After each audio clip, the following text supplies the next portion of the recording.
راغلو د ما د چرته پروت چې کډې ووینم جړه را درومي د امتحان ورځې دي او شپې دي په هر چا را درومي مروته ګورو چې یو ورور د نخفه خو نشي ټول ولمانه چې له میرلي میرنشاه را درومي نن دوی مجبور دي بېوسه د خدمت وکړو ګرانه ده ګرانه چې دوی موږ وطن ته بیا را درومي چې په خپل ضمیر سبا بیا ملامته نه یو چې په مقدر وسلي کلي خامخا را درومي سعدالله تشو دواګانو بغیر هیڅ نه لرم بس ما خو دغه یو وسرتي چې دوه درومي یار یو متاثرین منډه کړه 500 نوټ راغله ما سره چې کاته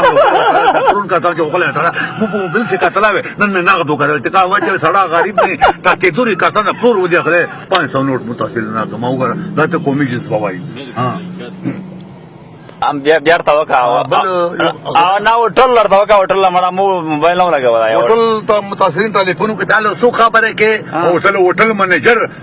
منیجر صدا شو وکړه چې دوه پلټه ورځي او دوه پلټه سره کړي او دوه پلټه نمکینه او شل ماړی زر ولغه هغه هوټل چا په نام دا هوټل خدای په نوم هغه باجا دا چې متاثرین راشن غونډه هوټل دا چې په خبر لر موجه او مو راشن تعالی دا ډاکټر دا ورغلم بیا 300 په پیسه نه وغوښتو اما ډاکټر چې تاسو له ډاکټر نه پیسه وغوښتو عمر دې ډاکټر نه دی کله چې ډاکټر یې موتره پنشن ډاکټر دی دا ته خدای نه پېژنه ماته نه پېژنه دیرا کارک بنو ټانک لکه مراد کې مې دومره شهرت تا چې انسانان خو پرې دوه چې خرمو پېژني چې رامه کاوره رډې چې خر ویني د ماته ودې کتل وې پېژنه لګنه به دې ویل سوې وای ساده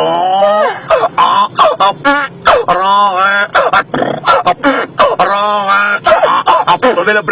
بریک موبایل لرو شوی دا خبره بچای بیا وکړه او دا 300 روپے فیس واپس وکړه صدالله خان او دا 300 روپے مو طرف نه واخله ویل قسم په کړم مو ټینشن دې ختم کړ ویل بچای به مور ویل روان وې چې نسو دا موجل ډاکټر صاحب دا پر یو نظم ته وایي ته څنګه پره ما شکې ته ملنګي په شکل ورغه دیدن نه کې د کنټرول به له ځون ملنګ جوړ کا کېر ته ورته نه را پدې نه پیژنه ته به دیدن وکي ځا کالی یا شیر رنگ ابرته ولګو ما شکې ته کوړه ورغه ما شکې په خپل خیرات تر وخت ته څو وخت خیرات ورکو اجل سترګې ورچیږي کړي د انسان کا ډیر بدلی سترګې خو پیژنه دي کنه تاسو نام دا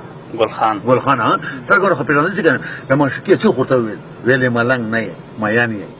زه دې شپه زنم زه د چشمان زه د لوبان زه د باڼه پېژنه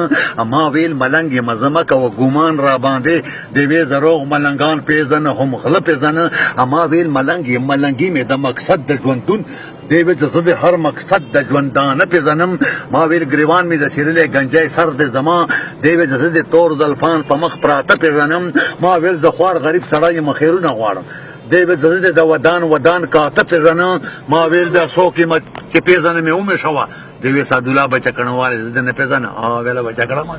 وایي بچه برابر